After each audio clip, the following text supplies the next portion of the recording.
Hello everyone, hope you all are fine. आज हम class 5 TWAU का चैप्टर 2 जो कि है जर्नी ऑफ अ रिवर, इसका सेकंड पार्ट करेंगे। चलिए शुरू करते हैं। Dams storing my water, changing my flow. यहाँ पर जो गोदावरी नदी है वो अपने बारे में बात कर रही थी। गोदावरी नदी अपनी सारी कहानी बता रही है। तो वो बोलती है कि डैम स्टोरिंग वाई वाटर, मतलब वो ये बता रही है कि उसका पानी कैसे स्टोर किया जाता है थ्रू डैम्स। ठीक है, चेंजिंग माई फ्लो, और उसके द्वारा डैम्स के द्वारा उसके फ्लो को भी, बहाव को भी बदला जाता है। अब ये कैसे होता है हम इसमें पढ़ेंगे।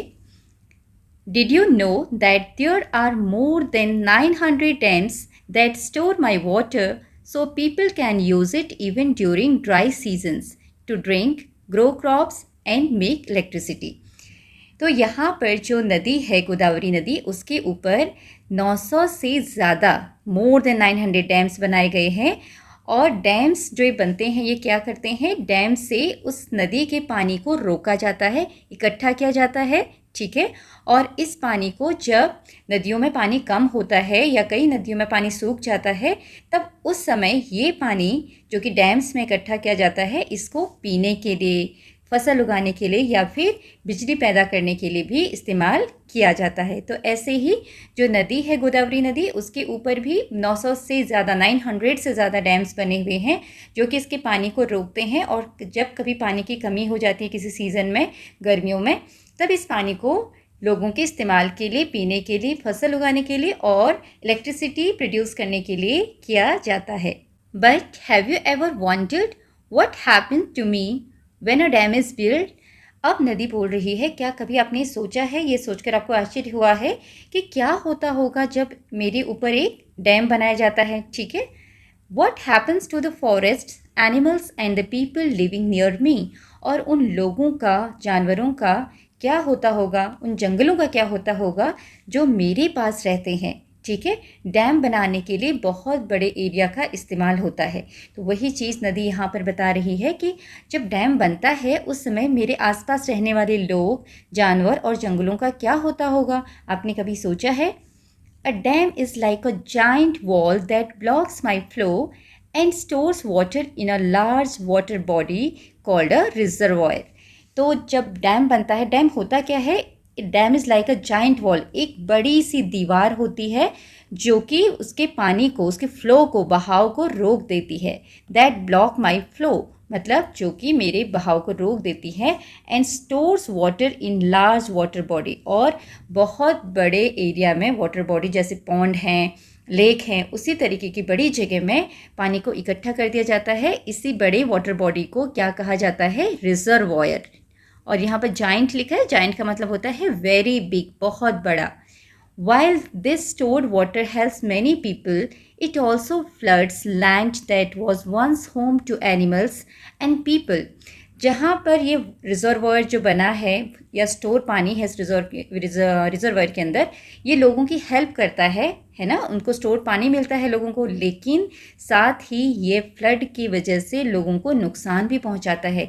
बाढ़ आ जाती है तो लोगों के जो घर हैं, जो लोगों के आसपास की ज़मीन है, जो नदी के आसपास या इस डैम के आसपास जो नदी है, जो डैम बनी है नदी के ऊपर, उसके आसपास जो भी ज़मीन है, वहाँ पर जो भी लोग रहते हैं, एनिमल्स रहते हैं, उनको बड़ी दिक्कतों का सामना करना पड़ता है फ्लड की वजह से, बाढ़ की वजह से। Many have to leave their homes and shift elsewhere when dams are build. और जब डैम्स बनाए जाते हैं उस समय कई लोगों को अपने घर छोड़ने पड़ते हैं और दूसरी जगह पर शिफ्ट होना पड़ता है। इस पिक्चर की मदद से आप देख सकते हैं, जैसे यहाँ से मान लीजिए नदी आती है, ठीक है, पानी है नदी का, लेकिन यहाँ पर इस नदी को रोक दिया गया है। ये डैम है, बड़ी सी वॉल बना दी, पूरी ये लंबी ऊंची सी वॉल है, दीवार बना दी है और यहाँ पर पानी को रोक दिया है। और इस पानी को डैम्स के थ्रू थोड़ा थोड़ा करके नीचे गिराया जाता है, ठीक है, बहाया जाता है। और जो ये इकट्ठा है पानी डैम के यहाँ पर, इस पानी का इस्तेमाल उस समय किया जाता है जब की कमी हो जाती है। लेकिन होता क्या है, जब ये डैम बनते हैं इस बांध के द्वारा, डैम मतलब बांध हिंदी में, पानी को रोका जाता है, उस समय आसपास की जो जगह है वहाँ पर अगर बारिश ज़्यादा हो जाती है या पानी बहुत ज़्यादा आ जाता है, उस समय यहाँ पर बाढ़ आ जाती है, पूरे इलाके में पानी भर जाता है। क्योंकि पानी को आगे बढ़ने की जगह नहीं दी गई है, पानी को तो रोक दिया है, पानी वहीं पर बढ़ता जाता है और वो आसपास की सारी जगह को ढक देता है, डुबा देता है। तो इस वजह से जहाँ भी डैम बनते हैं वहाँ पर लोगों को वहाँ से हटा दिया जाता है, वहाँ आसपास जो भी लोग रहते हैं उनको वहाँ से दूसरी जगह भेज दिया जाता है। और ऐसे ही आसपास जो एनिमल्स होंगे, फॉरेस्ट होंगे, तो उन फॉरेस्ट में भी पानी भर जाता है तो वहाँ के जानवर भी इधर उधर हो जाते हैं, उनके घर भी छिन जाते हैं। तो रिजर्वायर बनाने की वजह से पानी तो मिलता है, लेकिन लोगों को बड़ी दिक्कतों का सामना करना पड़ता है बाढ़ की वजह से। ठीक है, When you open a tap, जब आप एक नल खोलते हो, it is hard to imagine the journey that water has taken and the many sacrifices that were made so you could have it. जब आप पानी का नल खोलते हो पीने के लिए, इस्तेमाल के लिए, आपने कभी सोचा है, आपने इमेजिन भी नहीं किया होगा कि ये जो पानी जो आप इस्तेमाल कर रहे हो ये कितनी यात्रा कर कर आया है, कितनी दूर से आया है, और इस पानी ने कितना सेक्रीफाइस किया, कई लोगों ने सेक्रीफाइस किया है इस पानी के लिए, है ना। देखो, जब ये डैम से होकर आया उस समय क्या हुआ, बहुत सारे लोगों को अपना घर छोड़ना पड़ा और बहुत सारे जानवरों को इधर उधर जाना पड़ा और बाढ़ भी आ जाती है। तो बहुत सारा सेक्रीफाइस करते हुए ये पानी आप तक पहुंचता है। क्या आपने कभी इसके बारे में सोचा है? दैट इज़ वाई, इसीलिए it is so important to use water wisely and never waste it. इसीलिए आपको पानी को बहुत ही समझदारी से इस्तेमाल करना चाहिए, उसको कभी बर्बाद नहीं करना चाहिए। ठीक है, क्योंकि पानी बड़ी मुश्किल से आप लोगों के पास पहुंचता है। कितनी सेक्रीफाइसेस के बाद, लोग कितना सेक्रीफाइस करते हैं तब जाके पानी को आप पी पाते हो। What problems can arise after a dam is built? How can they be solved? तो यहाँ पर बोला गया है कि एक जब डैम बनता है तब क्या क्या परेशानियाँ आती हैं और उनको कैसे सॉल्व किया जा सकता है। So you can write the answer like this. After a dam is build, near by areas में फ्लड। जब एक डैम बनता है आसपास के जो एरिया होते हैं वहाँ पर फ्लड आ जाता है, बाढ़ आ सकती है। People living near by areas में have to leave their homes. जो वहाँ पर आसपास जो लोग रहते हैं उनको अपना घर छोड़ना पड़ सकता है। And aquatic life can be disturb. और जो एक्वेटिक लाइफ होती है उस नदी में रहने वाले जीव जंतु जो भी हैं, मछलियाँ हैं और भी बहुत सारे जीव जंतु होते हैं, उनकी जो लाइफ है वो डिस्टर्ब हो जाती है। ठीक है, डैम बनाने की वजह से। These problems can be solved by proper planning, compensating affected people and protecting the environment. अब इन प्रॉब्लम्स को कैसे सॉल्व कर सकते हैं? एक तो प्रॉपर प्लानिंग से कि कैसे बनाना है, कितना बड़ा होना चाहिए, किस एरिया में बनाना है।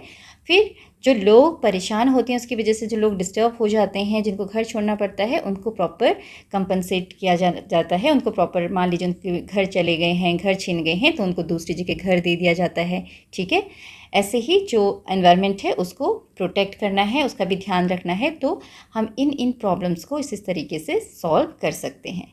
Now next is what pollutes me and why it matters. अब नदी जो है, गोदावरी नदी बोलती है कि क्या चीज़ है जो मुझे पॉल्यूट करती है, जिससे कि मैं गंदी हो जाती हूँ, है ना। एंड व्हाई इट मैटर्स, और इसका क्या असर होता है।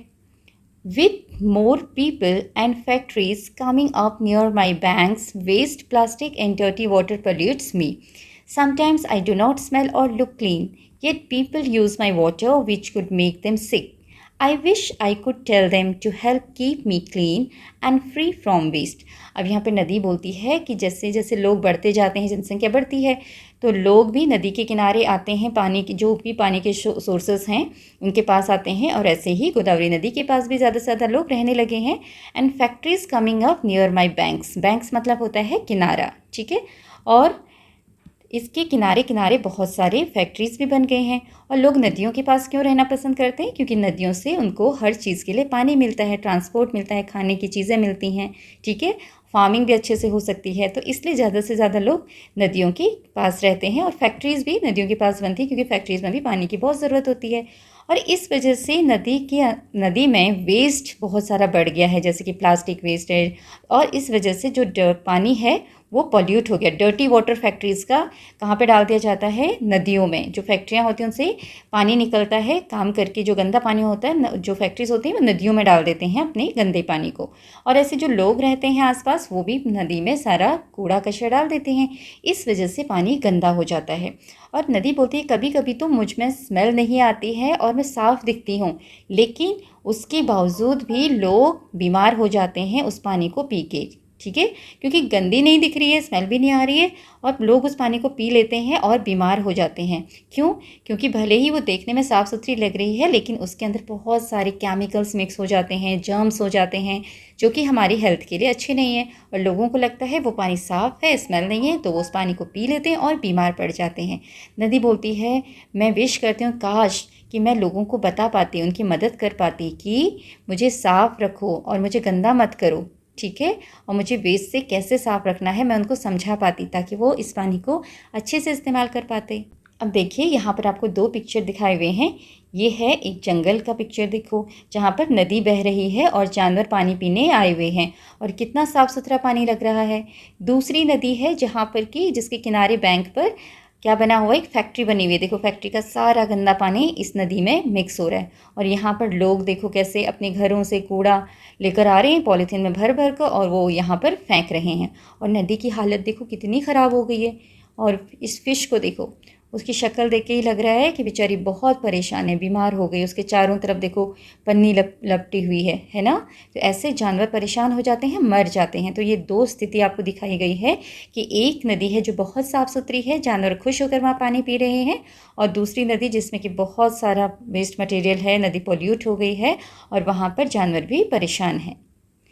One important way to do this is by creating less waste in the first place by using eco-friendly products. अब यहाँ पर नदी बोल रही है कि एक अच्छा तरीका है जिससे कि नदियों को गंदा होने से बचाया जा सके, पॉल्यूट होने से बचाया जा सके। वो क्या? Creating less waste in the first place. जहाँ से वेस्ट आ रहा है, शुरू हो रहा है, क्रिएट हो रहा है, वहाँ पर ही हमें इको फ्रेंडली चीज़ों का इस्तेमाल करना है। इको फ्रेंडली चीज़ें मतलब जो एनवायरनमेंट को नुकसान नहीं पहुँचाती हैं, ऐसी चीज़ों का इस्तेमाल करना चाहिए। प्लास्टिक बैग्स का कम से कम इस्तेमाल करना चाहिए। आपको बोलते हैं ना प्लास्टिक बैग्स यूज़ नहीं करना है, पॉलीथीन यूज़ नहीं करना है, पेपर बैग्स यूज़ करो। क्यों? क्योंकि जो पॉलीथीन है वो इको फ्रेंडली नहीं है। वो अगर धरती पर चली जाती है, ज़मीन पर हम फेंक देते हैं, वो मिट्टी के साथ डिकम्पोज नहीं होती, वो वैसे के वैसे सालों तक पड़ी रहती है। और ऐसे किसी जानवर ने उसे अपने मुंह में डाल दिया तो जानवर की डेथ भी हो जाती है। ठीक है, तो हमें ज़्यादा से ज़्यादा ऐसी चीज़ों का इस्तेमाल करना चाहिए जो कि इको फ्रेंडली हो, जिससे कि एनवायरनमेंट को नुकसान ना पहुँचे। The fish, turtles and birds that live in and around me have nowhere else to go. तो नदी बोलती है जो मछलियाँ, टर्टल्स जो मेरे पानी में रहते हैं, बर्ड्स जो मेरे आसपास रहते हैं, उनके पास रहने के लिए या कहीं और जाने के लिए कोई जगह है ही नहीं मेरे अलावा। वो कहाँ जाएंगी? Slowly they are beginning to disappear. This makes me very sad. अब इन मछलियों के पास, टर्टल्स के पास, इन बर्ड्स के पास कोई और रहने की जगह नहीं है, इसीलिए दिन पे दिन इनकी संख्या कम होती जा रही है। ये डिसअपियर होते जा रहे हैं, मतलब गायब हो जा रहे हैं। अब गायब कैसे हो रहे हैं? क्योंकि वो मर जा रहे हैं इस गंदे पानी में रहकर। तो नदी बोल रही है इस वजह से मैं बहुत दुखी हो जाती हूँ। This makes me very sad. ये मुझे बहुत दुख देता है कि मेरे पानी में रहने वाले जीव जंतु जो हैं वो दिन पर दिन कम हो रहे हैं, गायब हो रहे हैं। Now there is a question, where do the plastic wrappers and bags that we litter end up? अब यहाँ बोला गया है कि हम जो प्लास्टिक रैपर्स होते हैं, किसी भी चीज़ के पन्नियाँ होती हैं, और जो बैग्स होते हैं, प्लास्टिक के थैले होते हैं जो हम कचरा फैलाते हैं, वो कहाँ जाके ख़त्म होते हैं? मतलब वो आखिरी में कहाँ जाते हैं? जब हम उनको फेंक देते हैं वो कहाँ जाते हैं? ऑब्वियसली अगर आप जहाँ रहते हो वहाँ अच्छा मैनेजमेंट है तो वहाँ पर लैंडफिल्स में डाल दिया जाता है। आपके वहाँ कूड़े वाली गाड़ी आती है जो कचरा लेके जाती है ना, और फिर वो एक ऐसी प्रॉपर जगह बनाई जाती है जहाँ पर सारा वेस्ट डाला जाता है दूर, सिटी से दूर। लेकिन कई जगहों पर जहाँ प्रॉपर मैनेजमेंट नहीं है, वहाँ क्या करते हैं लोग, घर के बाहर एक जगह फेंक देते हैं, फिर वो कूड़ा कचरा उड़कर इधर उधर चला जाता है। कुछ नालियों में पड़ा रहता है, कुछ पानी वाली जगहों में चला जाता है, किसी रिवर के पास चला जाता है। तो इस तरीके से पॉल्यूशन फैलता है। So you can write the answer like this, the plastic wrappers and bags that we litter मतलब जो हम फैलाते हैं, कचरा फैलाते हैं, एंड अप इन लैंडफिल्स, वो लैंडफिल्स में जाता है। लैंडफिल्स मतलब जैसे आपको बताया था वो जगह जहाँ पर पूरा शहर का कूड़ा कचरा डाला जाता है दूर, सिटी से दूर। In some places they also end up in drains and rivers, लेकिन कई जगहों पर ये जो सारा कूड़ा कचरा है वो आखिर में कहाँ जाता है, नालियों में और नदियों में, जहाँ पर प्रॉपर मैनेजमेंट नहीं है।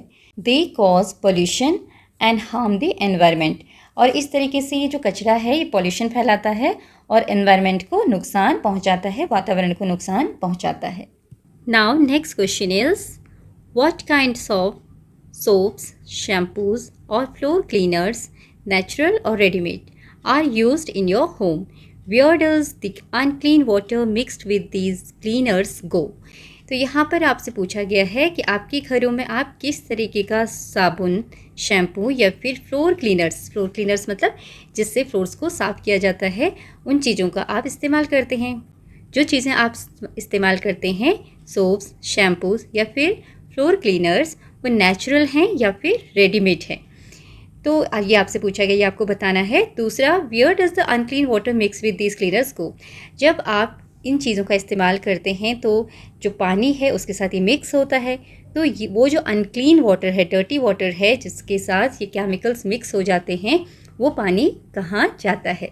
तो इसका आंसर आप इस तरीके से लिखेंगे, we use readymade soaps, shampoos and floor cleaners.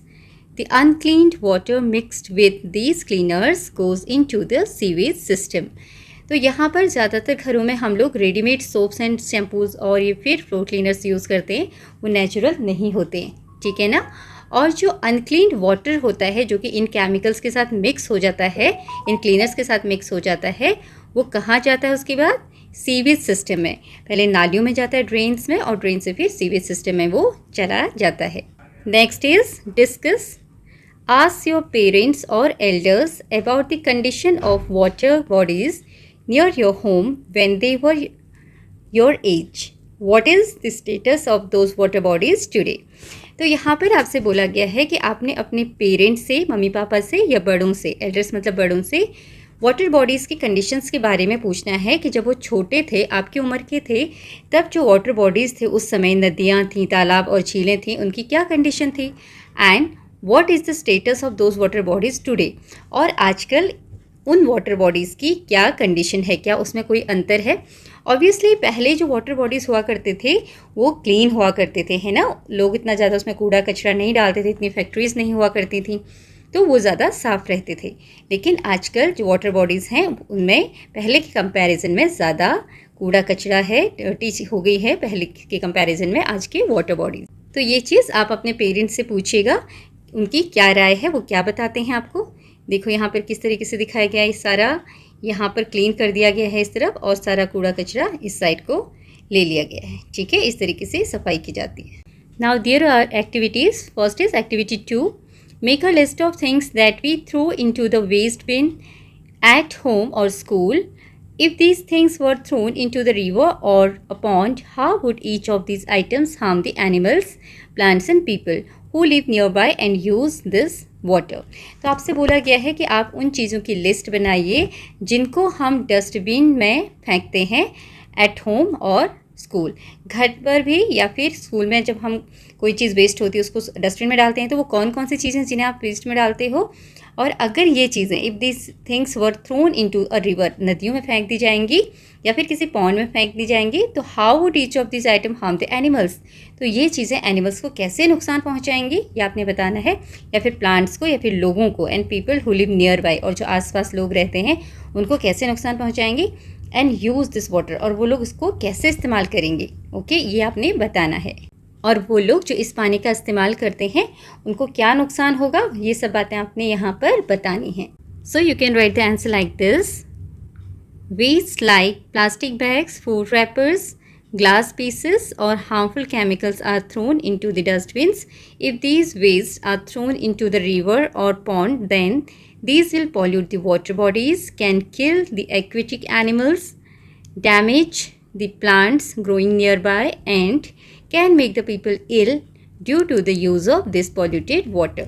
मतलब जो हमारे स्कूल्स में और घरों में जो कूड़ा निकलता है, जैसे कि प्लास्टिक बैग्स हैं, फूड रैपर्स हैं, ग्लास पीसेस हैं और भी हार्मफुल केमिकल्स हैं, अगर ये सारी चीज़ें हम डस्टबिन में ना डाल के कहाँ फेंकें, रिवर्स में या पॉन्ड में, तो क्या होगा, उससे वहाँ का पानी जो भी वाटर बॉडीज़ में हम डालेंगे उस वाटर बॉडीज़ का पानी पॉल्यूट हो जाएगा, गंदा हो जाएगा, प्रदूषित हो जाएगा। उसके कारण वहाँ पर जो भी एक्वेटिक एनिमल्स हैं, पानी में रहने वाले जानवर हैं, वो किल हो जाएंगे, मर सकते हैं वो। Damage the plants growing near by, और जो आसपास उस पॉन्ड के या फिर वाटर बॉडीज़ के पास में कोई भी प्लांट्स अगर ग्रो हो रहे हैं वो भी ख़राब हो जाएंगे, उनको नुकसान पहुंचेगा। And can also make the people ill, और लोगों को भी ये पानी बीमार कर सकता है जो उस पानी को यूज़ करेंगे। अगर उस पॉल्यूटेड पानी को इस्तेमाल करेंगे तो लोग भी बीमार हो सकते हैं। Now next is activity 3, take 2 clear glasses of water. आपने 2 पानी के ग्लास लेने हैं जिसमें साफ पानी भरा हो, ठीक है। Add it spoonful of sugar in one and a spoonful of cooking oil in the other. एक ग्लास में तो आपने 1 चम्मच चीनी डालनी है और दूसरे में आपने 1 चम्मच कुकिंग ऑयल डालना है, कोई भी खाने वाला तेल। Steer both well and observe, और उस दोनों को अच्छे से मिक्स कर देना, घुमा देना है ग्लासेस को। देन आपने इसको ध्यान से देखना है। व्हाट डू यू ऑब्जर्व, आप क्या ऑब्जर्व करोगे। विच वन अपीयर्स क्लियर, कौन सा ग्लास आपको क्लियर लगेगा। Obviously the glass having a spoonful of sugar. तो वो आपको क्लियर क्यों दिखाई देगा, क्योंकि चीनी जो है पानी में आसानी से घुल जाती है और घुलने के बाद पता ही नहीं चलता कि उसमें चीनी है ना। लेकिन जो तेल वाला ग्लास है, तेल जो है पानी में अच्छे से मिक्स होता ही नहीं है, मिक्स ही नहीं होता, तो वो हमें तैरता हुआ दिखाई देगा, तो वो क्लियर नहीं होगा, ठीक है। तो ये चीज़ आप यहाँ पर बताएंगे। Now this experiment shows us that some things dissolve in water and some do not. इस एक्सपेरिमेंट से हमें पता चला कि कुछ चीज़ें पानी में घुल जाती हैं, डिज़ोल्व हो जाती हैं। डिज़ोल्व मतलब घुलना, और कुछ चीज़ें डिज़ोल्व नहीं होती हैं, घुलती नहीं हैं। Can you list a few things that dissolve in water and do not dissolve in water. तो यहाँ पर आपने कुछ चीज़ों के नाम लिखने हैं जो पानी में घुल जाती हैं, पहले उनका नाम लिखना है और फिर उनका नाम लिखना है जो पानी में नहीं घुलती है, do not dissolve in water. Okay, तो सबसे पहले जो चीज़ें पानी में घुल जाती हैं उनके नाम क्या क्या हो सकते हैं, जैसे ऊपर आपको दिया हुआ है। एक तो शुगर, ओके, देन सॉल्ट, नमक आसानी से घुल जाता है, देन विनेगर, सिरका, then you can also write honey, शहद भी घुल जाता है, ठीक है। देन कॉफ़ी पाउडर, ये भी आसानी से घुल जाता है।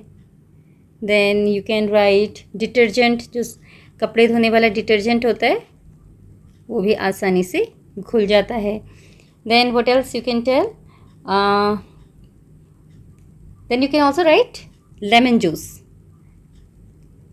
नींबू का रस, है ना, ये भी आसानी से घुल जाता है। इसके अलावा आपको कोई और चीज़ें समझ में आ रही हैं जो घुल सकती हैं, जिनके नाम आपको पता है, वो आप यहाँ पर लिखेंगे।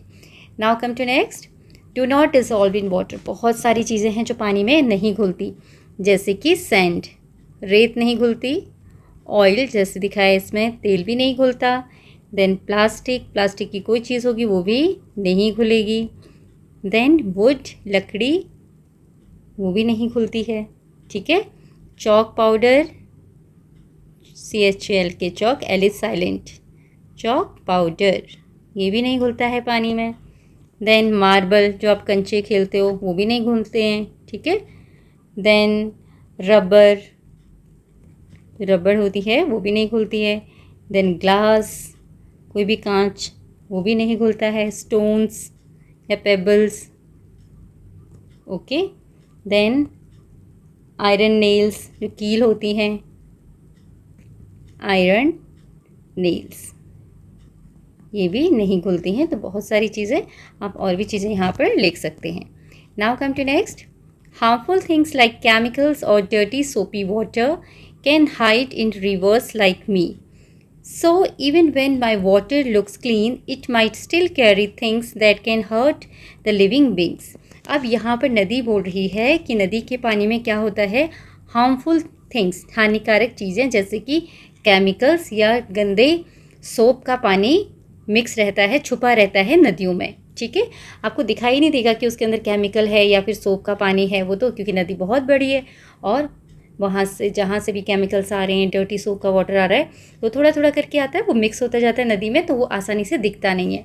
तो इसीलिए अगर पानी साफ भी दिख रहा हो, even when my water looks clean, जब मेरा पानी साफ भी दिख रहा होता है, it might still carry things, उसमें ऐसी चीज़ें हो सकती हैं that can hurt the living beings, जो कि इंसानों को या जानवरों को, पक्षियों को, पौधों को नुकसान पहुंचा सकती हैं। ठीक है, तो कभी कभी ऐसा होता है नदियों में बहुत सारे केमिकल्स होता है, हार्मफुल थिंग्स होती हैं, लेकिन नदी का पानी फिर भी साफ दिखाई देता है और सभी को लगता है कि वो पानी साफ है, लोग उसे इस्तेमाल करते हैं, लेकिन उस सभी को नुकसान होता है। तो यही बात नदी यहाँ पर बता रही है। Now activity 4, look at the 2 images given below. यहाँ पर 2 इमेजेस दी हैं, यहाँ इनको आपने देखना है। Which river looks healthy and why, कौन सी रिवर आपको यहाँ पर ज़्यादा हेल्दी दिखाई दे रही है, क्यों? एक रिवर है रिवर विथ क्लियर वाटर, ये हेल्दी है, और दूसरी रिवर है surface covered by green blanket, दूसरी नदी है जिसके ऊपर पूरा ग्रीन ब्लैंकेट, ग्रीन पूरा ढका हुआ है, ये काई जम गई है उसके ऊपर। ठीक है, तो आपको कौन सी अच्छी लग रही है? रिवर विथ क्लीन वाटर है, isn't it? It's looking nice.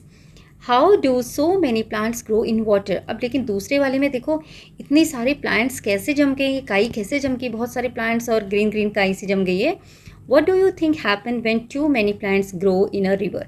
आपको क्या लगता है जब बहुत सारे प्लांट्स नदी में ग्रो हो जाते हैं, ऐसे कवर कर लेते हैं नदी को, तब क्या होता होगा? तो यहाँ पर ये चीज़ बताई गई है, देखिए। समटाइम्स, कभी कभी क्या होता है, fertilisers that are use to grow crops get wash down into my water. Fertilisers क्या होते हैं? खाद, जो कि खेतों में क्रॉप्स को ग्रो करने के लिए डाला जाता है कि फसल अच्छी ग्रोथ अच्छी हो पेड़ पौधों की, तो उसमें खाद डाला जाता है, तो वो केमिकल्स होते हैं। तो कभी कभी वो केमिकल्स क्या होते हैं, पानी के साथ बह कर आते हैं और नदी के पानी में मिल जाते हैं। They make plants and other organism grow very fast. वो खाद है, उसका काम ही है प्लांट को तेज़ ग्रो करना, तो वो क्या करते हैं, वो केमिकल्स वो प्लांट्स को, जो भी पानी में जो प्लांट्स, छोटे छोटे प्लांट्स होते हैं, वाटर प्लांट्स या फिर दूसरे जानवर होते हैं, उनको जल्दी ग्रो करने में हेल्प करते हैं। उसकी वजह से, उस खाद की वजह से प्लांट्स जल्दी ग्रो होने लगते हैं। Until they cover my surface like a green blanket, और वो तब तक बड़े होते रहते हैं जब तक कि मेरी जो सरफेस है वो हरे ब्लैंकेट की तरह न ढक जाए। देखो इतना सारा इसमें ग्रीन जम गया और पूरी नदी को ढक दिया है। इन फर्टिलाइजर्स की वजह से बहुत सारी ग्रोथ हो जाती है प्लांट्स की इसके अंदर, which slowly starts choking all the life inside me. और इसकी वजह से क्या होता है, जो पूरा सरफेस ग्रीन इस प्लांट से ढक जाता है, तो इसके नीचे जो भी एनिमल्स रह रहे हैं, फिशेस हैं या कोई और वाटर एनिमल्स हैं, उनको सफोकेशन होने लगता है, उनको प्रॉपर ऑक्सीजन नहीं मिलती है बाहर से और ना ही अंदर सनलाइट पहुंचती है, तो उनको एकदम घुटन होने लगती है। It becomes hard for the fish to breathe, और वहाँ पर फिशेस के लिए सांस लेना बहुत मुश्किल हो जाता है ऐसे में। Also my water become unsafe for people to drink, और मेरा पानी भी पीने योग्य नहीं रहता है, पीने लायक नहीं रहता है, लोग उसे पी नहीं सकते क्योंकि उसमें बहुत सारी केमिकल्स मिक्स हो गए हैं। I must say that many people are trying to help keep my water clean. मुझे ये बताना पड़ेगा कि ज़रूरी है बताना कि बहुत सारे लोग हैं जो कोशिश करते हैं मेरे पानी को साफ रखने के लिए। In places along my journey to people are working to stop waste from going into my water. जब मैं अपनी यात्रा में आती हूँ, यात्रा करती हूँ, उस समय जगह जगह पर लोग क्या करते हैं, कोशिश करते हैं कि मेरे अंदर कोई कूड़ा कचरा न डाले। वो रोकते हैं लोगों को कूड़ा कचरा डालने से, खुद भी नहीं डालते। ठीक है, काम करते हैं इस नदी के लिए, नदी की सफाई के लिए काम करते हैं। Every small step you take help me stay fresh and full of life. एक छोटा कदम भी अगर आप मेरे लिए लेते हो, मेरी भलाई के लिए लेते हो, मुझे मदद करने के लिए लेते हो, उससे मैं फ्रेश रहती हूँ और जीवनदायिनी बनी रहती हूँ। फुल ऑफ लाइफ मतलब मुझ में जीवन रहता है, मेरे अंदर बहुत सारे एनिमल्स एंड प्लांट्स ग्रो कर पाते हैं अगर मैं साफ़ सुथरी फ्रेश रहती हूँ। I am pleased to see that efforts are being made to keep my clean water. मुझे ये देखकर बहुत खुशी होती है कि लोग एफ़र्ट करते हैं, कोशिश करते हैं मुझे साफ़ रखने के लिए। ठीक है, बहुत सारे लोग हैं, आपने देखा होगा बहुत सारे प्रोग्राम चलाए जाते हैं नदियों को साफ़ रखने के लिए। तो नदी को, ऐसे प्रोग्राम्स को देखकर, ऐसे लोगों को देखकर जो उसकी सफाई के लिए काम करते हैं, बहुत खुशी मिलती है। डू यू नो, अब नदी आपसे पूछ रही है, the Namami Gange programme is helping clean the Ganga river so that it stays healthy for people, fish and birds. एक हमारी सरकार ने, गवर्नमेंट ने एक प्रोग्राम चलाया है जिसका नाम है द नमामि गंगे प्रोग्राम। इसके तहत क्या किया जाता है, जो नदी है, गंगा नदी, गंगा रिवर है, उसको साफ करने का काम किया जाता है। उसकी वजह से, इस नमामि गंगे प्रोग्राम की वजह से जो गंगा नदी है वो साफ़ रहती है और हेल्दी रहती है फॉर पीपल, लोगों के लिए, फिशेस के लिए एंड बर्ड्स के लिए। तो नमामि गंगे प्रोग्राम के तहत इस गंगा नदी को, जो हमारी बहुत ही पवित्र नदी है, साफ़ करने का काम किया जाता है, इसको क्लीन रखा जाता है। Next is right, can you list 3 things you can do to protect the water bodies near you. आपको 3 चीज़ें बतानी हैं जो आप कर सकते हैं ताकि आपके आसपास जो वाटर बॉडीज़ हैं वो साफ़ सुथरी रहें, सेफ़ रहें। तो यहाँ पर 3 पॉइंट्स लिख दिए गए हैं, आप क्या क्या कर सकते हैं। डू नॉट थ्रो गार्बेज और प्लास्टिक इनटू वाटर बॉडीज़। पहली चीज़, हमें कूड़े कचरे को और प्लास्टिक को वाटर बॉडीज़ में नहीं फेंकना है। Do not throw harmful chemicals into water bodies, और जो भी खतरनाक केमिकल्स हैं उनको भी वाटर बॉडीज़ में नहीं फेंकना है। Third, do not wash clothes और bathe animals in water bodies. Water bodies में ना तो कपड़े धोने हैं और ना ही जानवरों को नहलाना है, ठीक है। तो इस तरीके से हम वाटर बॉडीज़ को साफ रख सकते हैं। Now come to next, when a river floods. जब नदी में बाढ़ आती है। अब बाढ़ आपने बहुत सारी न्यूज़ में देखा होगा, न्यूज़ आती हैं कि जब बारिश के सीज़न में, रेनी सीज़न में जब बहुत ज़्यादा पानी भर जाता है नदियों में तो बाढ़ आ जाती है। तो इसी के बारे में यहाँ बताया गया है। Most of the time I flow gently, helping life grow all around me. नदी बोलती है कि ज़्यादा समय में बड़े आराम से, जेंटली, बड़े प्यार से फ्लो करती हूँ, बहती हूँ और लोगों की मदद करती हूँ उनकी ज़िंदगी को बढ़ाने में अपने चारों तरफ। But I never forget that I am powerful. But जो मैं हूँ, मैं ये नहीं भूलती हूँ कि मैं बहुत पावरफुल हूँ। नदी बहुत ही ताकतवर होती है। When there is too much rain, जब बहुत बारिश होती है, I expand and become faster, deeper and bigger। जब बहुत ज़्यादा बारिश होती है तो मैं फैल जाती हूँ। एक्सपेंड मतलब फैल जाना, फैल जाती हूँ और बहुत तेज़ चलती हूँ, फास्टर हो जाती हूँ, बहुत तेज़ चलने लगती हूँ, डीपर और गहरी हो जाती हूँ एंड बिगर और बड़ी हो जाती हूँ। जब बहुत बारिश होती है तो बारिश का सारा पानी नदियों में आ जाता है। इसी वजह से नदियाँ चौड़ी हो जाती हैं, बड़ी हो जाती हैं, गहरी हो जाती हैं और पानी बहुत तेज़ बहने लगता है। I rode through the lands faster and wilder than anyone can imagine.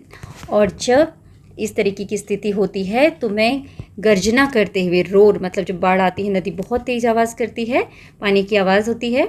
I roar through the lands, मैं बोलती मैं मैदानों से रोर करते हुए, गर्जना करते हुए बहुत तेज़ी से और विकराल रूप लेकर क्या करती है, आगे बढ़ती है। कोई इमेजिन भी नहीं कर सकता है ना, कल्पना भी नहीं कर सकते, मैं इतनी भयानक हो जाती हूँ। ये नदी बोल रही है कि मैं आवाज़ करते हुए नदी, ज़मीन से, मैदानों से आगे बढ़ती हूँ और वाइल्डर हो जाती हूँ, मतलब और भी ख़तरनाक हो जाती है। This is when I can not help overflowing my banks and flooding large area. और इस समय मैं असहाय हो जाती हूँ, मैं किसी की मदद नहीं कर सकती हूँ। क्यों?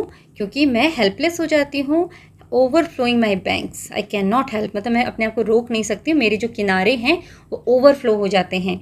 नदी के जो किनारे हैं पूरे बाहर तक पानी फैल जाता है उसमें, क्योंकि बाढ़ आ जाती है।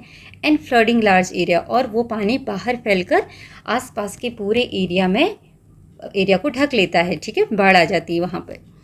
When too much rain falls, all the water rushes into me and my expanding waters flood houses, fields and roads, causing great damage and destruction।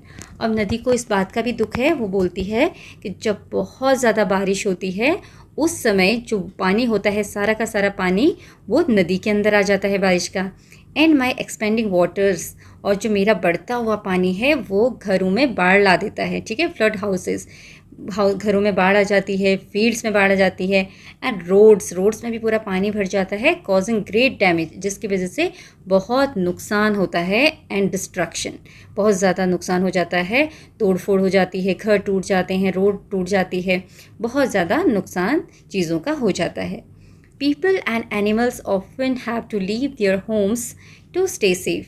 ऐसे में लोगों को अपना घर छोड़ना पड़ता है, जानवरों को भी अक्सर अपना घर छोड़ना पड़ता है और अपने घर को छोड़कर वो एक सेफ जगह पर जाते हैं ताकि वो अपने आप को सुरक्षित रख सकें, क्योंकि अगर वो अपने उन घरों में रहेंगे जहाँ पर बहुत बाढ़ आ रही है, पानी से भर गया है, तो उनके लिए खतरा हो जाएगा, है ना। इसलिए वो अपने आप को सेफ रखने के लिए वहाँ से चले जाते। Now here 2 pictures are shown.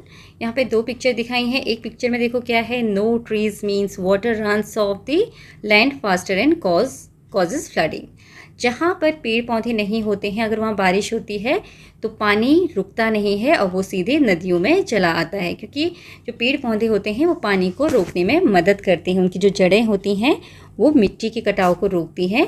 इसी वजह से जहाँ पर बहुत सारे ट्रीज़ होते हैं, trees slow down rain water and help the soil soak up water. जहाँ पर बहुत सारे पेड़ होते हैं, घास होती है और वहाँ पर बारिश होती है, तो क्या होता है, वो बारिश का पानी उस घास में, उन पेड़ों की जड़ों के द्वारा उस मिट्टी में एब्जॉर्ब हो जाता है।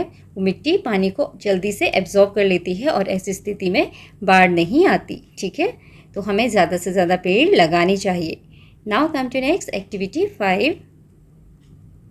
This is match the columns. यहाँ कॉलम्स दिए हुए हैं। One problem could affect more than one thing. Okay, यहाँ पर फ्लड प्रॉब्लम्स दी हुई हैं, फ्लड की वजह से क्या क्या होता है, ठीक है क्या, एंड व्हाट इट्स इफेक्ट, और वो क्या असर करता है। तो यहाँ पर हमें सबसे पहले ने मैच करना है। जैसे डर्टी वाटर पहले दिया है, अगर पानी गंदा होगा तो क्या होगा, सेफ ड्रिंकिंग वाटर नहीं मिल पाएगा। ठीक है, देन ब्रोकन रोड्स, अगर रोड्स टूट जाएंगी तो ट्रैवल नहीं कर पाएंगे, ट्रांसपोर्ट नहीं हो पाएगा, एक जगह से दूसरी जगह नहीं जा पाएंगे। लॉस्ट क्रॉप्स, अगर क्रॉप्स का नुकसान हो जाएगा, फसल ख़राब हो जाएगी, तो क्या होगा, फूड सप्लाई नहीं हो पाएगा, किसी को खाना नहीं मिल पाएगा इधर उधर। ठीक है, नो इलेक्ट्रिसिटी, बिजली नहीं होगी तो lights, fans and phones will not work, ये काम नहीं कर पाएंगे। हम लाइट्स नहीं यूज़ कर पाएंगे, फैंस यूज़ नहीं कर पाएंगे, फ़ोन्स रिचार्ज नहीं हो पाएंगे। स्प्रेड ऑफ डिजीज़, अगर डिजीज बीमारी फैलेगी तो उससे पीपल हेल्थ, लोगों के हेल्थ को असर पड़ेगा। डैमेज होम्स, होम अगर घर डैमेज हो गए, नुकसान हो गया घरों का, तो फिर शेल्टर नहीं मिलेगा लोगों को। शेल्टर फॉर पीपल मतलब रहने की जगह नहीं मिलेगी। देन स्कूल शट, अगर स्कूल शट हो गए, बंद हो गए, तो learning will not take place, पढ़ाई लिखाई नहीं हो पाएगी। तो इस तरीके से आप इनको मैच करेंगे। Now next is activity 6, flood safety tips. Okay, यहाँ पर अगर फ्लड आ जाता है तो कैसे कैसे हमें सेफ रखना है अपने आप को, उसके बारे में बताया गया है। बिफोर मतलब फ्लड आने से पहले क्या करना है, बाढ़ आने से पहले, ड्यूरिंग द फ्लड, फ्लड के समय क्या करना है, और आफ्टर फ्लड, और फ्लड के बाद क्या करना है। तो पहली चीज़, stay inform through the local news. आपकी वहाँ पर जो भी न्यूज़ आती है उसको सुनते रहा कीजिए। जब ऐसे हालात हो कि फ्लड आ सकते हैं, बारिश हो रही है तेज़, तो हमें खबर रखनी चाहिए कि कहाँ क्या चल रहा है। Then prepare an emergency bag with food, medicine and flash light items. और आपने एक इमरजेंसी बैग अपने लिए बनाना है जिसमें आपने कुछ खाने पीने की चीज़ें रखनी है। ठीक है, पैकेज्ड फूड आप रख सकते हो जो ख़राब ना हो। दिन कुछ मेडिसिन रखनी है, दवाइयाँ, एंड फ्लैश लाइट आइटम्स, कुछ टॉर्च वगैरह रखना है ताकि अगर बिजली चली जाए तो अंधेरे में आप उसको इस्तेमाल कर सकें। Then know the process to evacuate and safe alternative routes, मतलब आपको रास्ता पता होना चाहिए कि अगर बाढ़ आ जाए तो हमें कहाँ से कहाँ जाना है, जगह को खाली करना है, तो आपको प्रॉपर रास्ता पता होना चाहिए कि हमें कहाँ जाना है। Then leave before flooding starts, इससे पहले कि बाढ़ आ जाए आपने वो जगह छोड़ देनी है जहाँ आप हो। अगर वहाँ बाढ़ आ रही है तो उससे आपने फटाफट उस जगह को छोड़ देना है। Then in flood prone areas keep useful items at home, जहाँ पर अक्सर बाढ़ आती है, जो फ्लड प्रोन है, जहाँ पर ज़्यादातर बाढ़ आती है, वहाँ पर लोगों को अपने घरों में इन चीज़ों को रखना चाहिए। सैंड बैग्स, लैडर, रोप एक्सेट्रा। सैंड बैग्स मतलब रेत से भरे हुए बोरियाँ जो होती हैं, लैडर सीढ़ियाँ, और रोप रस्सियाँ, ताकि इससे आपको ज़रूरत पड़ने पर आप इनकी मदद ले सकें। देन ड्यूरिंग द फ्लड, और जब फ्लड आ जाए, बाढ़ आ गई है, उसमें आपने क्या करना है, डिस्कनेक्ट इलेक्ट्रिसिटी एंड गैस। आपने बिजली नहीं चलानी है, सबको बंद कर देना है, ना ही गैस चलानी है। देन डू नॉट वॉक और ड्राइव इन फ्लड वाटर, आपने बाढ़ के पानी में ना तो चलना है ना ही ड्राइव करना है। That could be very risky, है ना। फ्लड में पता नहीं चलता कहाँ पर गड्ढे हैं, क्या है, तो वो खतरनाक हो सकता है। इसलिए बारिश के पानी में ना तो चलना है ना ही अपनी गाड़ियों को चलाना है। Get to a higher ground, थोड़ा ऊंचाई पर जाना है जहाँ पानी ना आए। देन फॉलो इवैक्यूएशन ऑर्डर्स, और इवैक्यूएशन के लिए गवर्नमेंट कुछ ऑर्डर्स निकालती है कि आपने कैसे इवैक्यूएट करना है, जगह को कैसे खाली करना है, उन रूल्स को हमें फॉलो करना है।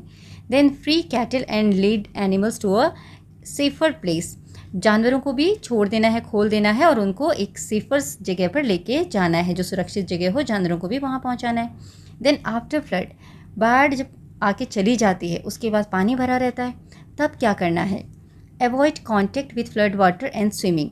जो फ्लड का पानी होता है, रुका हुआ पानी, उसमें आपने उससे कांटेक्ट नहीं करना है, वहाँ नहीं जाना है, ना ही उसमें स्विमिंग करनी है, क्योंकि रुके हुए पानी में बहुत सारे जर्म्स होते हैं, केमिकल्स होते हैं जो कि ख़तरनाक हो सकते हैं।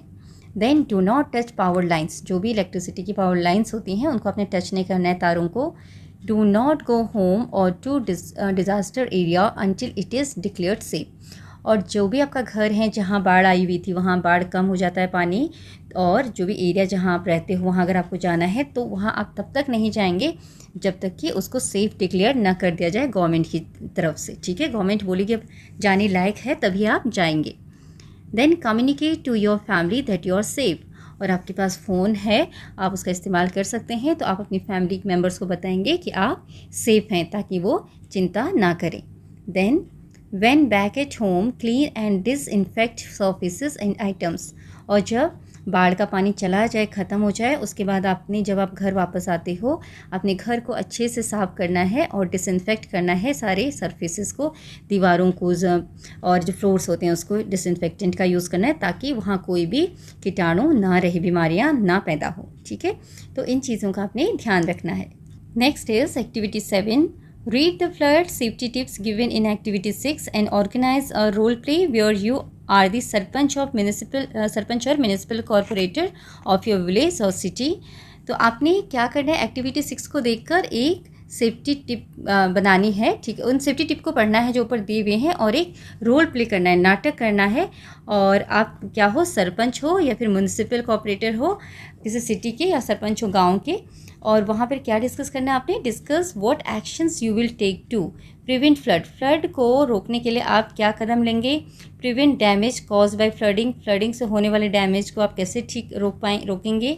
Then keep elderly people and people with disability safe. और जो बड़े लोग हैं, बड़े बुजुर्ग हैं और जिनको कोई डिसेबिलिटी है, उनको आप कैसे सुरक्षित रखेंगे ऐसे में? Keep animal safe. और एनिमल्स को कैसे सुरक्षित रखेंगे, तो इस बारे में आपने एक ड्रामा करना है। और have a disaster emergency kit ready. आपने एक डिज़ास्टर मैनेजमेंट किट रेडी करनी है। इस तरीके से किट होगी जिसमें क्या क्या चीज़ें ज़रूरी हैं। देखो, रोप है, टॉर्च है, ओके, गमबूट्स हैं, और बहुत सारी चीज़ें, ये रेडियो है छोटा सा, मेडिसिन्स हैं, कैंडल्स हैं, देन मैस्टिक्स है, मैच बॉक्स है, सेल्स है, ठीक है, कैंडल है, यहाँ पर ऑयल रखा हुआ है, सो मैनी थिंग्स, मेडिसिन्स हैं। ओके, तो ऐसे छोटी मोटी चीज़ें, कुछ अमाउंट भी हैं, रुपीज़ हैं, कार्ड्स हैं, तो छोटी मोटी चीज़ें आपने रखनी है ताकि इमरजेंसी वाली कंडीशन में आपके काम आए। Then when a river runs dry. अब देखो, जब पानी बहुत ज़्यादा बरसता है, नदियों में बाढ़ आ जाती है तो भी दिक्कत है, और अगर नदी सूख जाए, रन्स ड्राई, तब भी परेशानी होती है ना, पानी ही सूख गया। तो there is a lot for people to worry about what I flood in places. तो but when a river runs dry it causes great problem for people too. अब यहाँ नदी बोल रही है कि जब बाढ़ आती है बहुत सारी जगहों में, उन जगहों में लोग बहुत परेशान हो जाते हैं, बहुत सारे लोग परेशान होते हैं, है ना। लेकिन जब नदी सूख जाती है तब भी बड़ी परेशानियों का सामना लोगों को फेस करना पड़ता है, लोगों के लिए तब भी बहुत बड़ी दिक्कत आ जाती है। Take a moment to imagine your day without water, not easy, right. तो आपसे बोला गया है कि अगर एक भी दिन आपके वहाँ पानी ना आए तो एक भी दिन पानी के बिना रहना आपके लिए मुश्किल हो जाएगा, है ना। तो पहला क्वेश्चन है, what would you do if you had no water in your home for an entire day. अगर पूरे एक दिन आपके घर में पानी ना आए तो आप क्या करोगे? तो ऐसे में हम स्टोर्ड वाटर को यूज़ करेंगे, अगर हमारे घर में थोड़ा सा रखा हुआ है पानी जमा करके, या फिर हम अपने पड़ोसियों से मांगेंगे, या मार्केट जाके दुकान से कोई पानी की बोतल खरीदेंगे, है ना। एक दिन अगर दिक्कत हो तो हम ये कर सकते हैं। तो यही बात आप यहाँ पर बताएंगे। So you can write the answer like this, I would use stored water at home, avoid wasting it, will borrow from neighbours, or buy bottled water from shop. You can write the answer in this way. Next is, what if there was no water for a week? क्या होगा अगर एक हफ्ते तक पानी ना आए तो? How would you bath, drink, cook or clean? आप कैसे नहाएंगे, क्या पिएंगे, खाना कैसे बनाएंगे और साफ़ सफाई कैसे करेंगे? Where would you go to find water, और आप कहाँ जाएंगे पानी लेने के लिए, तो वो आपने यहाँ पर बताना है. So here you can write the answer like this. I would go to nearby public taps. जो पब्लिक टैप्स होते हैं वहाँ जाऊँगा या जाऊँगी, वहाँ से पानी लेंगे, टैंकर्स को यूज़ करेंगे, और wells and would use water very carefully. मतलब जो भी हमें गवर्नमेंट की तरफ से जो पब्लिक टैप्स होते हैं, टैंकर्स होते हैं या कुएँ होते हैं, वहाँ जाएंगे पानी लाने के लिए और पानी को बहुत सावधानीपूर्वक इस्तेमाल करेंगे. You can tell this. Then when there is no availability of water for a very long time, families may have to leave their homes and move to places where water is still available. ऐसा होता है कि जब बहुत लंबे समय तक पानी अवेलेबल नहीं होता है, पानी नहीं मिल पाता, तो परिवार क्या करते हैं, परिवारों को अपना घर छोड़ना पड़ता है. They have to leave their homes, वो जगह छोड़ देते हैं, and move to the places where water is still available, और वो वहाँ रहने चले जाते हैं जहाँ पर पानी अभी मौजूद है. This is not just for people, ये केवल लोग ही ऐसा नहीं करते, लोगों के लिए ही ऐसा नहीं होता. एनिमल्स सफ़र टू, जानवर भी बहुत सफ़र करते हैं, इस वजह से जानवरों को भी बहुत परेशानी होती है. Fortunately for them I am perennial and flow across the year. और ये बात हमने शुरू में पढ़ी थी ना, गोदावरी नदी जो है वो क्या है, पेरिनियल रिवर है. पेरिनियल मतलब जो साल भर जिसमें पानी रहता है, मौसमी नहीं है, सीजनल नहीं है, पेरिनियल है, इसमें पूरे साल भर पानी बहता रहता है. तो यहाँ के लोगों के लिए जो इसके आसपास रहते हैं उनको दिक्कत नहीं होती है. So I can continue to look after everyone along my way. तो यहाँ पर गोदावरी नदी बोल रही है, इसलिए मैं पूरे समय लोगों की देखभाल कर सकती हूँ पूरे साल अपने रास्ते पर चलते हुए, क्योंकि मैं कभी सूखती नहीं हूँ. ठीक है. Now next is, do you know, क्या आप जानते हैं, in 2019 Chennai had to run special water trains from other district because its reservoirs dried up. 2019 में चेन्नई ने स्पेशल पानी की ट्रेन चलाई थी दूसरे शहरों से, क्योंकि वहाँ पर जो पानी का रिजर्वायर था वो सूख गया था, जो इन्हें पानी इकट्ठा करके रखा हुआ था यूज़ के लिए, वो सूख गया था. इन कंट्रास्ट, और इसी के जस्ट उल्टा, heavy rain in Bengaluru in 2022 flooded homes and roads, showing how both water shortage and excess can affect lives. और 2022 में बेंगलुरु में इतना ज़्यादा बाढ़ आई कि पूरे रोड्स भर गए, ठीक है, पानी से भर गए, और वहाँ भी पानी की कमी हो जाती है, कि शॉर्टेज जो है पीने के पानी की तो कमी हो जाती है, लेकिन बारिश की वजह से, बाढ़ की वजह से बड़ी दिक्कत होती है. तो यहाँ पर दो कंडीशन बताई गई हैं, कि एक तो जब पानी सूख गया, पानी नहीं हुआ, तब भी कितनी परेशानी का सामना करना पड़ा, और दूसरा जब बहुत ज़्यादा पानी था, बाढ़ आ गई, तब भी लोगों की ज़िंदगी पर असर पड़ता है. ठीक है, बहुत असर होता है.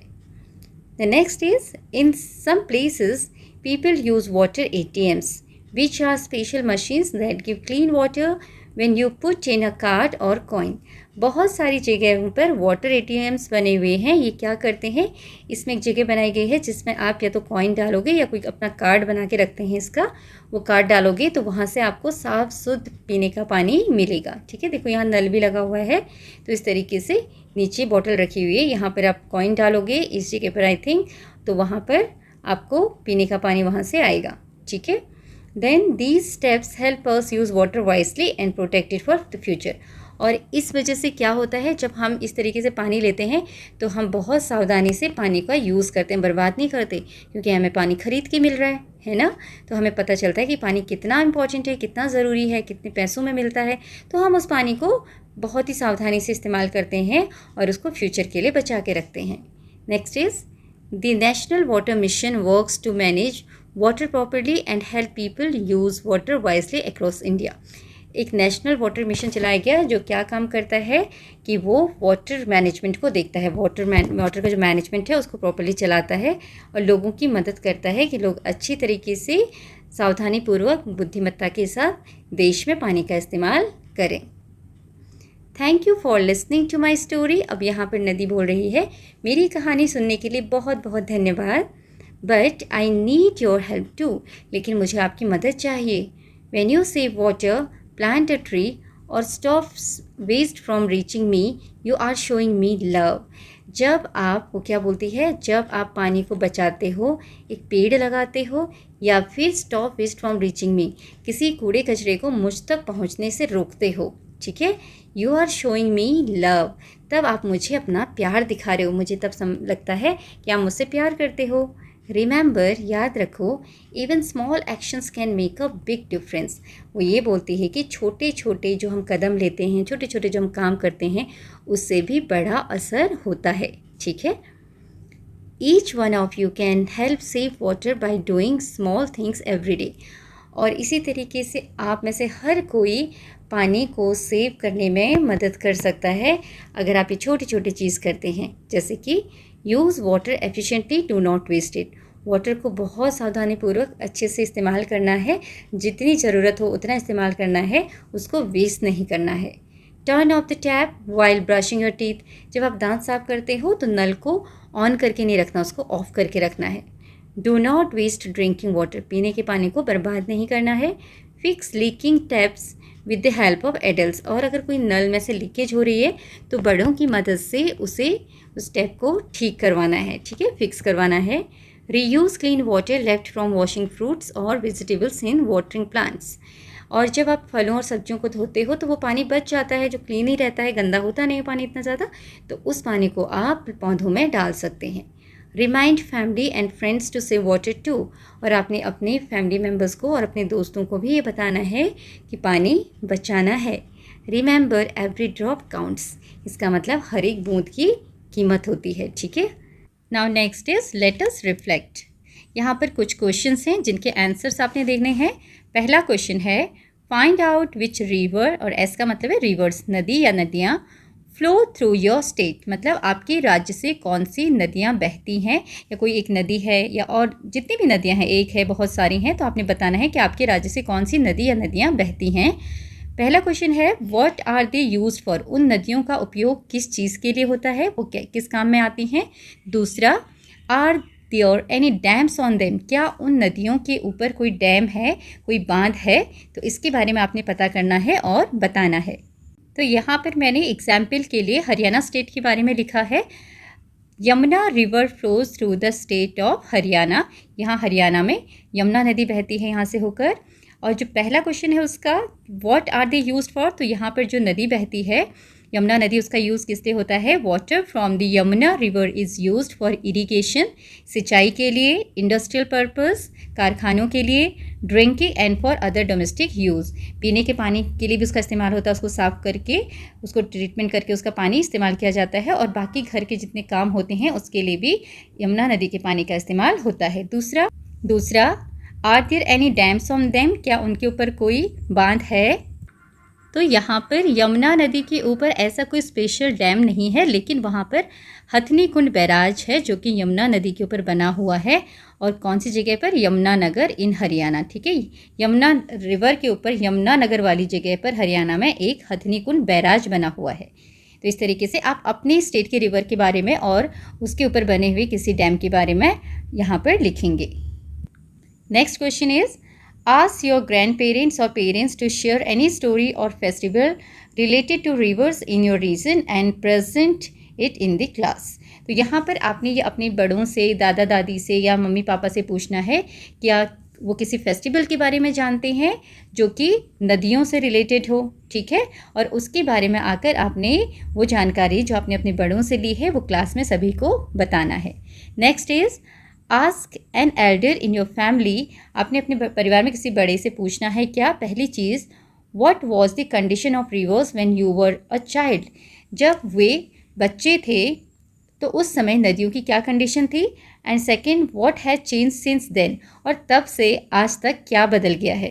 तो ये कॉमन आंसर हो सकता है बहुत सारे लोगों का कि पहले नदियाँ साफ़ सुथरी हुआ करती थी, आजकल नदियों में गंदगी ज़्यादा हो गई है, फैक्ट्रीज़ का पानी, कूड़ा कचरा लोग उसमें डालने लगे हैं जिसकी वजह से नदियाँ ख़राब हो गई हैं, पॉल्यूटेड हो गई हैं। तो इस चीज़ के बारे में आप अपने बड़ों से पूछेंगे। एग्जाम्पल के लिए एक आंसर यहाँ पे लिख दिया है, in earlier times river use to be very clean, पहले के समय में जो नदी होती थी वो बहुत साफ़ सुथरी होती थी। But nowadays the rivers are dirty as compare to earlier, आज के समय में नदियाँ पहले के कंपैरिजन में ज़्यादा ख़राब हो गई हैं, पोल्यूशन हो गया उसमें, डर्टी हो गई हैं। क्यों? Due to lot of water pollution, क्योंकि बहुत ज़्यादा वाटर पॉल्यूशन हो गया है। और वाटर पॉल्यूशन किस लिए होता है? जब हम सारा वेस्ट मटेरियल, घर का वेस्ट मटेरियल, फैक्ट्रीज़ का वेस्ट मटेरियल सारा नदियों में डाल देते हैं तो वाटर पॉल्यूशन होता है। ठीक है, तो इस तरीके से आप यहाँ पर बता सकते हैं। Next is, why do you think people build houses and cities near reverse in the past? आपको क्यों लगता है कि लोग पहले के ज़माने में घरों को और शहरों को नदियों के किनारे बनाते थे? Are rivers still important today in the same way? क्या जैसे पहले नदियाँ इम्पॉर्टेंट हुआ करती थी वैसे नदियाँ आज भी इम्पॉर्टेंट हैं, ज़रूरी हैं? तो इस तरह से आप आंसर लिख सकते हैं, People built houses and cities near rivers in the past because rivers provided water for drinking, farming, transport and daily use. पहले के ज़माने में लोग क्या थे, अपने घरों को नदियों के पास बनाते थे, शहरों को भी नदियों के पास बसाया जाता था क्योंकि नदियों की वजह से उनको पानी मिलता था और पानी बहुत सारे कामों के लिए इस्तेमाल होता है, जैसे कि पीने के लिए, खेती के लिए, ट्रांसपोर्ट के लिए और डेली यूज़ के जितने काम होते हैं उसके लिए पानी चाहिए। तो जहाँ पर पानी होगा लोग वहीं पर बसेंगे, इसीलिए लोग नदियों के किनारे बसते थे। Reverse also supported trade. नदियाँ जो हैं व्यापार को भी सपोर्ट करती थी। ट्रेड मतलब व्यापार। नदियों के द्वारा एक जगह से दूसरी जगह व्यापार होता था, लोग एक जगह से दूसरी जगह जाते थे। ठीक है, दूसरा, क्या नदियाँ आज भी महत्वपूर्ण हैं? Yes, rivers are still important for water supply. आज भी नदियाँ इंपॉर्टेंट है क्योंकि नदियों के द्वारा वाटर सप्लाई होता है, एग्रीकल्चर होता है, खेती होती है, एंड फॉर इंडस्ट्रियल यूज़, और इंडस्ट्रीज़ में भी नदियों का पानी इस्तेमाल होता है। Though we have other sources too. हालांकि हमारे पास और भी पानी के साधन हैं, लेकिन उसके बावजूद नदियाँ आज भी इंपॉर्टेंट हैं, ज़रूरी हैं। तो इस तरीके से आप आंसर लिखेंगे यहाँ पर। Next question is question number 5. If you could create one new rule to protect rivers in your city or village, what would it be? तो आपसे पूछा गया है कि अगर आपको कोई एक नया रूल बनाना हो नदियों को प्रोटेक्ट करने के लिए, बचाने के लिए अपने गांव या शहर में, तो आप क्या नया रूल बनाएंगे? तो जैसे बहुत सारे रूल्स होते हैं ना, हमें we should not throw the waste in the rivers में वेस्ट को थ्रो नहीं करना है, और बहुत सारे रूल्स होते हैं। तो इस तरीके से आप क्या रूल बनाओगे, ये आपसे पूछा है। तो यहाँ पर हमने एग्जाम्पल के लिए एक नया रूल लिख दिया है। आप इस तरीके से सोच सकते हैं और बता सकते हैं, I would create a river watch volunteer. ठीक है, मैं एक रिवर वॉच वॉलंटियर बनाऊंगा। ठीक है, rule, river watch volunteer rule बनाऊंगा। इसमें क्या होगा, रिवर मतलब नदी, वॉच करना मतलब उसको ध्यान से देखना, उसकी देखभाल करना, उस पर नज़र रखना। वॉलंटियर मतलब वो लोग होते हैं जो अपने आप से किसी चीज़ को काम करने के लिए, कोई भी काम करने के लिए खुद से रेडी हो जाते हैं। तो रिवर पर नज़र रखने के लिए मैं वॉलंटियर्स वाला एक रूल बनाऊंगा। उसमें क्या होगा, एवरी विलेज और city area will have a group of local volunteers called river watchers. हर एक जो शहर है या फिर कोई सिटी है या फिर कोई गांव है, वहाँ पर लोगों का ग्रुप होगा, जो वहीं के रहने वाले लोग होंगे उनका ग्रुप होगा, उनको हम वॉलंटियर्स बोलेंगे। वो जो वॉलंटियर्स हैं जो खुद काम करना चाहते हैं नदी के लिए, उनको हम बोलेंगे रिवर वॉचर्स। ठीक है, वो रिवर वॉचर्स का एक ग्रुप बनाया जाएगा और उनका काम क्या होगा, they will report any pollution, illegal dumping और water wastage near the river and guide others how to keep the river clean.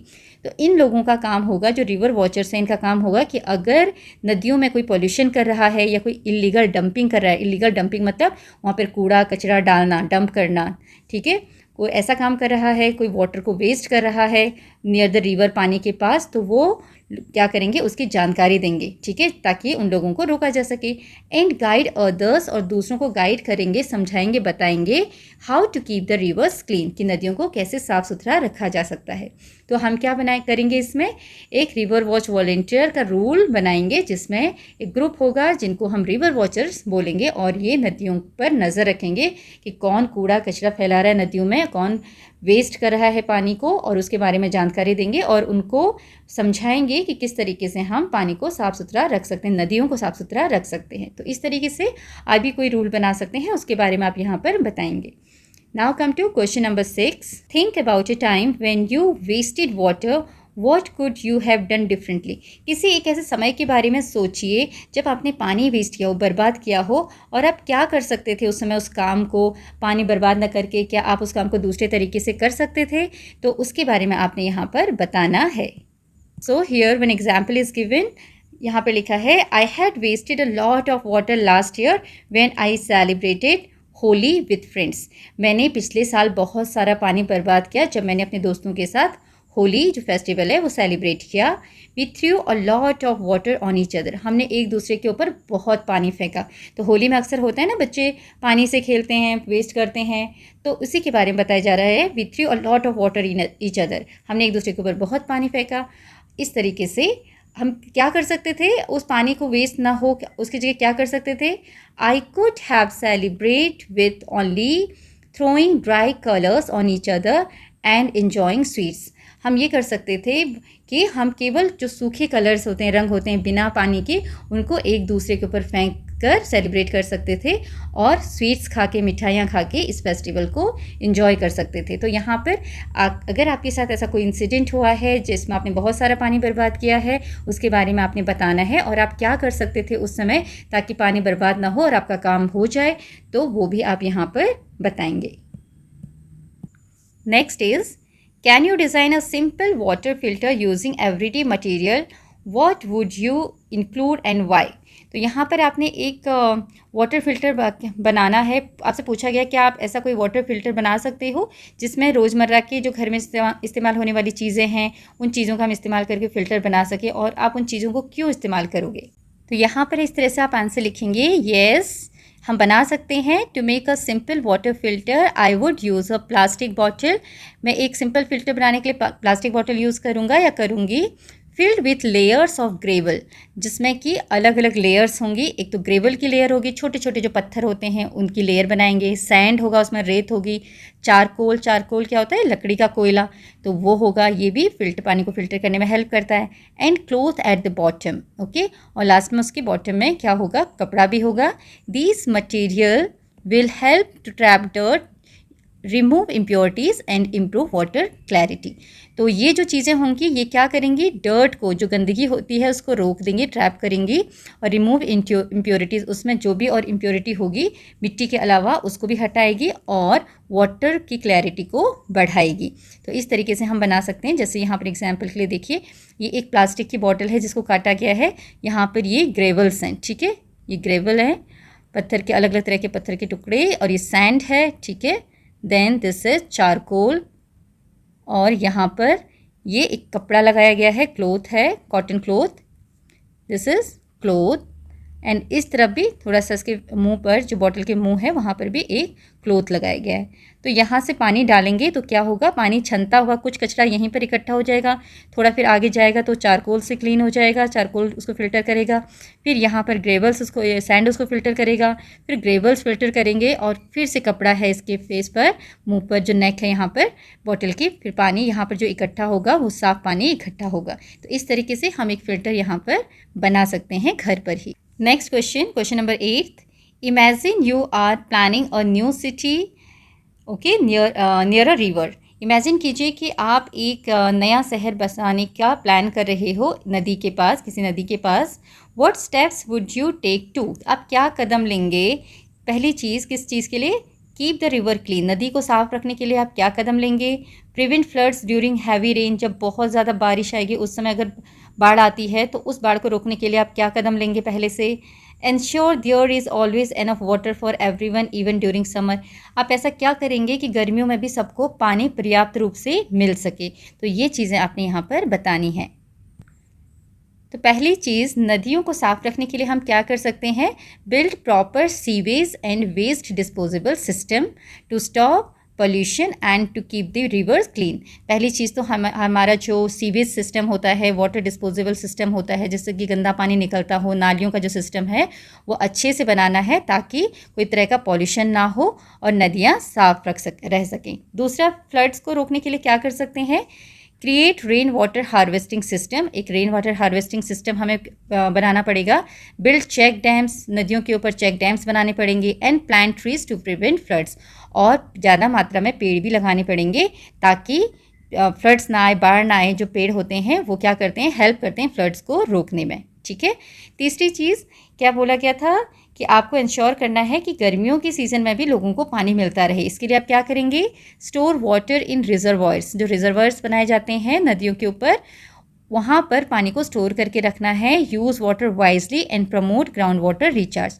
और जो भी पानी आप इस्तेमाल करते हैं उसको वाइजली यूज़ करना है, मतलब सावधानी से यूज़ करना है, ध्यानपूर्वक वेस्ट नहीं करना है पानी को। एंड ग्राउंड वाटर रिचार्ज को प्रमोट करना है। और ग्राउंड वाटर रिचार्ज कैसे होता है?